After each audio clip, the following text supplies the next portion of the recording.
Bideo honetan ikusiko dugu zelan ebazten den geometriako ereduko lehenengo ariketa.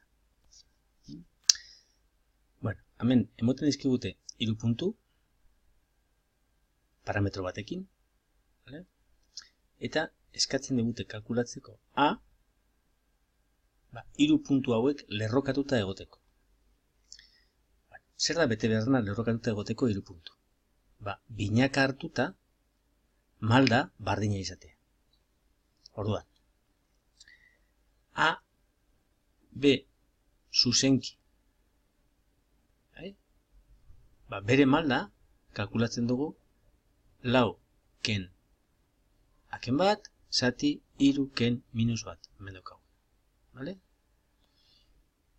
Eta B zerena izango da minus 2 ken 4, zati A ken 3. Eta lerrokatuta egoteko malda bi hauek izan behar dira bardinak.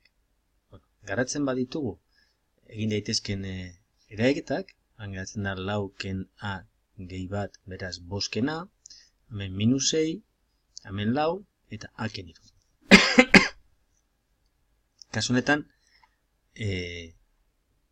bidertzen badugu dana bider 4 eta bider A ken 3, bider MKT, geratuko da, simplifikatu ondoren, 5 ken A bider A ken 3, eta hemen minus 24.